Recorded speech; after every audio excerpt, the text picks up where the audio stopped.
Hello students, हरे Krishna Shyam classes channel पे आपका स्वागत है। यदि आप इस चैनल पे नए हैं तो पहले चैनल को सब्सक्राइब कर दें और बेल आइकन प्रेस कर दें ताकि आपको वीडियो का नोटिफिकेशन समय पर मिलता रहे। यदि आप इसी क्लास को देख रहे हैं तो पहले आप फर्स्ट क्लास को देखें, यानी कि टेंस फर्स्ट को देखें, सेकंड को देखें। जो मैंने पार्ट बनाए हैं 1 2 3 4 करके क्रम से देखते हुए आएंगे तो आपको ज़्यादा अच्छे से समझ में आएगा। हम लोग पास्ट परफेक्ट टेंस को इस क्लास में डिस्कस करेंगे। पास्ट परफेक्ट टेंस मैंने पास्ट कंटिन्यूअस टेंस तक पीछे पढ़ा रखा है, तो आप क्रम से देखते हुए आएँ। तो देखिए क्या होता है पास्ट परफेक्ट टेंस। क्रिया के अंत में चुका था, चुकी थी, चुके थे, अथवा या था, ये थी, ये थे, अथवा या, ये, जी आदि शब्द आते हैं। सभी सब्जेक्ट के साथ रूल क्या है, ये पहचान हो गई। रूल है सभी सब्जेक्ट के साथ हैड का प्रयोग करते हैं। अच्छा, और हैज हैव हैड के साथ आप एक बात ध्यान दें, जब भी टेंस में हैज हैव हैड आता है, ये हैज हैव ये एक पॉइंट है जिसको आप याद करेंगे। हैज हैव हैड के साथ V3 का प्रयोग करेंगे, यानी कि इसमें हम लोग V3 का प्रयोग करेंगे। तो मैं नोट में लिखूंगा यहाँ पे कि V3 का प्रयोग करते हैं। V3 का मतलब वर्ब के थर्ड फॉर्म का प्रयोग करते हैं। मैंने पास्ट इंडेफिनिट टेंस में वर्ब के कुछ फॉर्म लिखवाए थे। आपने वीडियो नहीं देखा है तो उसमें देख के वीडियो में और आप कुछ वो लिख लें जो फर्स्ट सेकंड थर्ड फॉर्म है। जो बाकी हैं मैं इसी पास्ट परफेक्ट टेंस में आपको वो जो बाकी हैं वो मैं दिखाऊंगा। कंप्यूटर महोदय आपको बगल में दिखाएंगे फर्स्ट सेकंड थर्ड फॉर्म, मतलब कि पास्ट इंडेफिनिट में जितना तक हुआ था उसके बाद का ये यहाँ पे कंप्यूटर महोदय आपको दिखाते रहेंगे। कंप्यूटर महोदय बच्चों को फर्स्ट सेकंड थर्ड फॉर्म दिखाइए। देखिए आपके सामने है, जहाँ तक हुआ था उसके आगे का आप लिखते चलें। अच्छा, जो स्टूडेंट्स पहले से वो फर्स्ट सेकंड थर्ड फॉर्म लिख लिए हैं वो आगे का लिखें, और ये ना सोचिए कि तो बहुत ज़्यादा हो रहा भाई। 2 महीने में याद हो जाएगा, 3 महीने में याद हो जाएगा, कभी तो पूरा याद हो जाएगा। उसी दिन आपको अच्छे से आ जाएगा कि हाँ आपने याद कर लिया है। मैं ये नहीं कह रहा हूँ कि आपको 2 ही दिन में याद करना है, आप आराम से याद करो लेकिन याद पूरा करो और लिखते रहो। अब यहाँ पे आते हैं, सब्जेक्ट के साथ हैड का प्रयोग करते हैं। सभी सब्जेक्ट के साथ हैड का प्रयोग और V3 का प्रयोग करते हैं। जैसे एग्जाम्पल ले लिया, मैं यह समाचार पहले ही सुन चुका था। कॉपी लेकर बैठे और लिखते रहें भाई, तो क्या हो जाएगा यहाँ पे आई। सभी सब्जेक्ट के साथ जब हैड ही लगाना है तो आई हो, ही हो, कुछ भी हो, आई हैड। और सुनने का होता है लिसन, LISTEN, लिसन। अच्छा, लिसन मतलब गाना सुनना होता है। यहाँ पे समाचार सुनने की बात हो जाएगी तो हम लोग हर्ड कहेंगे, HEARD, हियर्ड भी कहते हैं। कितने लोग इसको हियर्ड भी पढ़ते हैं। I had heard. और यह समाचार के लिए हम कहेंगे दिस न्यूज़, यह समाचार। और यहाँ पे पहले के लिए हम लोग लिखते हैं before. I had heard this news before, मैं यह समाचार पहले ही सुन चुका था।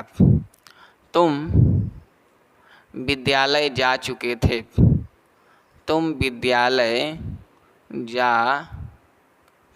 थे, लिखेंगे हम लोग you had gone to school.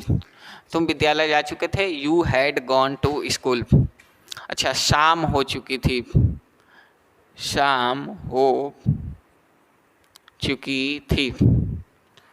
तो इसको आप याद कर लेंगे, DUSK, डस्क हैड फॉलन। देखिए ये थर्ड फॉर्म है, हैड आ गया, डस्क मतलब शाम होती है, फॉलन मतलब होना।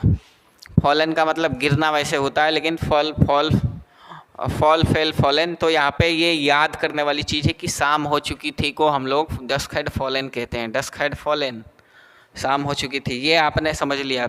फटाफट इसको कॉपी में लिखें या फिर आप स्क्रीनशॉट ले लें, फिर आगे बताता हूँ। ये तो बहुत बड़ा सा है, ये जो पास्ट परफेक्ट टेंस है ये थोड़ा बड़ा होता है, आप इसको देखते रहें। अब देखो यहाँ पे आपने समझ लिया पास्ट परफेक्ट में क्या होता है, थर्ड फॉर्म का प्रयोग करते हैं। अब देखो इसमें दो सब वर्ड आपको, देखो यदि पास्ट परफेक्ट टेंस आपको समझना है तो आपको पास्ट इंडेफिनिट और पास्ट परफेक्ट दोनों एक साथ आना चाहिए। क्यों? क्योंकि देखो आगे क्या होता है, क्योंकि जब दो वाक्य एक साथ आए, जब दो सेंटेंस एक साथ आए तब, जब दो सेंटेंस एक साथ आए तब जो कार्य पहले होता है, जो कार्य पहले होता है उसे पास्ट परफेक्ट में तथा जो कार्य बाद में होता है उसे पास्ट इंडेफिनिट में बनाते हैं, पास्ट इंडेफिनिट में बनाते हैं। बिल्कुल सुना आपने, दो वाक्य एक साथ आ जाएंगे। अब देखो इसमें दो स्ट्रक्चर होते हैं, हम आज एक स्ट्रक्चर को पढ़ेंगे और एक स्ट्रक्चर को अगले सेशन में पढ़ेंगे। तो पहला स्ट्रक्चर है हमारा पास्ट परफेक्ट। आप पहले मेरे को लिख लेने दे, फिर मैं आपको समझाऊंगा, आपको आ जाएगा। पास्ट परफेक्ट, उसके बाद आएगा बिफोर, और उसके बाद हमारा आएगा पास्ट इंडेफिनिट। पास्ट इंडेफिनिट ये हमारा होता है स्ट्रक्चर। यानी कि मैं कहूँ रेलगाड़ी के आने से पहले, रेलगाड़ी के आने से पहले मैं स्टेशन पहुंच चुका था, स्टेशन पहुंच चुका था। देखो दो वाक्य एक साथ आ गया, दो वाक्य एक साथ आ गया तो पहले हम क्या लिखेंगे, ये वाला लिखेंगे, क्योंकि जो कार्य पहले होता है उसको पहले लिखेंगे। और पास्ट परफेक्ट में लिखेंगे तो कैसे लिखेंगे, हम लिखेंगे आई हैड, उसके बाद हम लिखेंगे reached, I had reached, had के साथ थर्ड फॉर्म प्रयोग करेंगे, मैं स्टेशन पहुंच चुका था, आई हैड रीच्ड। उसके बाद पहले के लिए हम लिखेंगे यहाँ पे बिफोर, और जो वाक्य बाद में होगा उसको हम पास्ट इंडेफिनिट में लिखेंगे। इसलिए मैंने कहा पास्ट इंडेफिनिट आना चाहिए।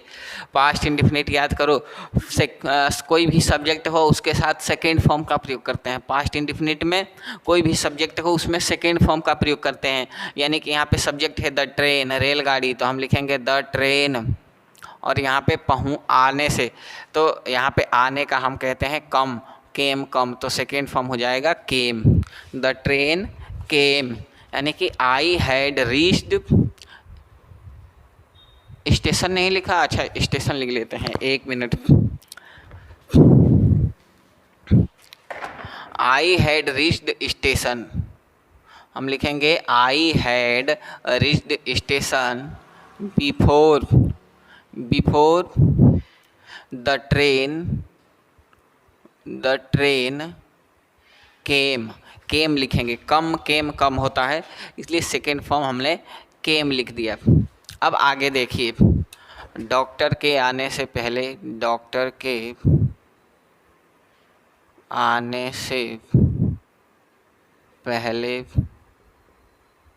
रोगी मर चुका था। डॉक्टर के आने से पहले रोगी मर चुका था, तो पहले हम लिखेंगे ये वाला, यानी कि हम लिखेंगे द पेशेंट। पेशेंट की स्पेलिंग होती है PATIENT, द पेशेंट हैड, और DEAD डेड, डाई मतलब मरना, सेकेंड फॉर्म हो गया dead. The patient had dead before, और डॉक्टर के आने से पहले before the doctor came, before the doctor केम। ठीक हो गया। आगे देखिए, मेरे विद्यालय पहुंचने से पहले, मेरे विद्यालय पहुंचने से पहले चपरासी घंटी बजा चुका था। घंटी बजा चुका था। आपने ये देख लिया बिफोर आता है भाई, पहले पास्ट परफेक्ट फिर पास्ट इंडेफिनिट, और ये वाला पहले लिखते हैं हम लोग, इसको लिखते हैं पहले। तो द प्यून हम लिखेंगे द प्यून, और घंटी बजा चुका था हैड, और रिंग रैंग रंग थर्ड फॉर्म प्रयोग करेंगे। द सब्जेक्ट आ गया, यहाँ पे चपरासी आ गया, उसके बाद हैड, उसके बाद रंग RUNG रंग द बेल, रंग द बेल घंटी बजा चुका था। उसके बाद क्या लिखेंगे बिफोर, और उसके बाद मैं विद्यालय पहुंचने से पहले, यानी कि I reached, before I reached second form, I के साथ सेकेंड फॉर्म, यहाँ पे पास्ट इंडेफिनिट में सेकेंड फॉर्म आप याद करें, पास्ट इंडेफिनिट को देखें और याद करें, फिर दोबारा से इसको देखें। ये 2-3 बार आपको देखना पड़ेगा। जो इसको सीखना चाहे इस सेशन को, आपको पास्ट इंडेफिनिट देखने के बाद फिर से इसको देखना पड़ेगा, तब आएगा। The peon had rung the bell before I reached school, ये आपने समझ लिया। यहाँ पे फिर देखिए, पिताजी के घर पहुँचने से पहले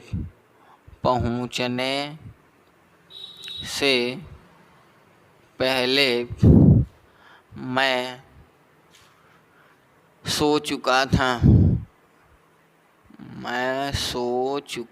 था। क्या लिखेंगे भाई? लिखेंगे आई हैड स्लेप्ट, मैं सो चुका था, ये वाला लिखते हैं पहले। उसके बाद क्या लिखेंगे बिफोर, फिर क्या लिखेंगे पिताजी यानी कि फादर, और फिर क्या लिखेंगे घर पहुंचने के पहले, यानी कि रीच्ड मतलब पहुंचना होता है, reached home, father reached home लिखेंगे। तो ये आपने समझ लिया। पहले वीडियो को पॉज करें और अपनी कॉपी में लिखें, वीडियो को पॉज करें और अपनी कॉपी में लिखें। लिखने से ही आता है भाई, बिना लिखे नहीं आता है। ये मैं आशा करता हूँ आप लिख लिए होंगे, मैं मिटा देता हूँ ये। फिर आगे और देखते रहें क्या होता है सेंटेंस।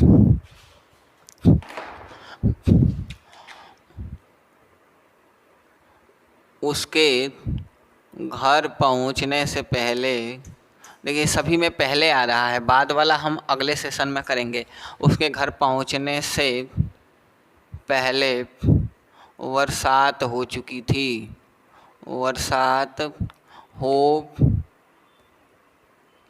थी, क्या लिखेंगे हम लोग? इट हैड रेन्ड, देखिए इट हैड, देखिए सब्जेक्ट इट होता है, वर्षा के लिए सब्जेक्ट इट होता है, इट, और सब्जेक्ट के बाद हैड आएगा, हैड, उसके बाद रेन RAINED रेन्ड, थर्ड फॉर्म का प्रयोग कर लिया। उसके बाद लिखेंगे BEFORE BEFORE, और उसके बाद उसके घर पहुंचने से बिफोर शी रीच्ड होम। तो देखिए वो लड़का है या लड़की है, कोई दिक्कत वाली बात नहीं है, आप यहाँ आप ही लगाएं या सी लगाएं, एक गलत नहीं होगा, क्योंकि यहाँ पे उसके घर पहुँचने से पहले, लड़का हो या लड़की हो, आप बोलेंगे उसके पहुँचने से पहले। फिर देखिए अध्यापक के पढ़ाने से पहले, अध्यापक के पढ़ाने से पहले मैं सारा प्रश्न हल कर चुका था। यहाँ पे मैं सारा प्रश्न हल कर चुका था, तो क्या लिखेंगे? आई हैड, और प्रश्न हल करने का हो जाएगा solved, SOLVED solved. I had solved all the questions, और पहले के लिए हम लोग लिख देंगे यहाँ पे बिफोर द टीचर के पढ़ाने। अब यहाँ पे देखो टीचर के पढ़ाने का मतलब क्या है? द टीचर, और सेकेंड फॉर्म का प्रयोग करेंगे द टीचर, और सेकेंड फॉर्म का प्रयोग करेंगे टॉट, TAUGHT टॉट। ये आपने समझ लिया, बहुत बढ़िया, बहुत बढ़िया। वीडियो को लाइक करें, वीडियो को लाइक करना ना भूलें, चैनल को सब्सक्राइब करना ना भूलें, क्योंकि आपको वीडियो और आगे देखना है और आगे आपकी तैयारी करनी है, इसलिए आप चैनल को सब्सक्राइब करें। फिर देखिए, मुकेश के गाना गाने से पहले, गाना गाने से पहले मुख्य अतिथि जा चुके थे। मुकेश के गाना गाने से पहले मुख्य अतिथि जा चुके थे। भाई मुख्य अतिथि गाना नहीं सुनना चाह रहे थे मुकेश का, तो देखिए मुख्य अतिथि को हम लिखेंगे the chief guest, CHIEF, chief guest. देखिए यही चीज़ें इंग्लिश में सीखनी होती है। द चीफ गेस्ट, मुख्य अतिथि को नए नए वर्ड आपको मिलेंगे सीखने को। अभी मैं जब आपको पैसिव वॉइस पढ़ाऊंगा, नरेशन पढ़ाऊंगा, बहुत सारी चीज़ें पढ़नी हैं। आप ये कंप्लीट तो करें पहले, इसको 2 बार 3 बार देख लें। जब अगर आपको समझ में ना आए तो आप 2-3 बार देखें, आपको बिल्कुल समझ में आएगा। द चीफ गेस्ट, उसके बाद क्या लिखेंगे, आपको अब समझ में आ रहा होगा कि अब हेड लिखेंगे, और उसके बाद जाना का हो जाएगा तो हम लिखेंगे गॉन। फिर आपको समझ में आ रहा होगा कि यहाँ पे हम लोग लिखेंगे बिफोर। उसके बाद मुकेश गाना गाएगा तो उसके बाद हम लिखेंगे मुकेश। अब यहाँ पे सेकेंड फॉर्म का प्रयोग करेंगे गाना गाने का, तो सैंग अ सॉन्ग। पास्ट इंडेफिनिट का मतलब क्या है, पास्ट इंडेफिनिट का मतलब सेकेंड फॉर्म। मैंने पास्ट इंडेफिनिट पढ़ाया है, आपको वो याद होना चाहिए, याद रहेगा तभी ना। यहाँ पे जो बिफोर के बाद जो सेंटेंस आएगा, उसके बाद सेकेंड फॉर्म आएगा, उसके बाद हमारा ऑब्जेक्ट आ जाएगा। तो ये आपने इतने सेंटेंसों को समझ लिया। आप इतने सेंटेंसों को याद करके अगर अगले वीडियो के लिए रेडी रहते हैं, तो फिर मैं आपको जब आगे पढ़ाऊँगा तो आपको पूरा कुछ समझ में आएगा। पहले आप इसको कॉपी में लिखें और इसको 2 बार पढ़ें। वीडियो को लाइक करें, चैनल को सब्सक्राइब करें। Thank you.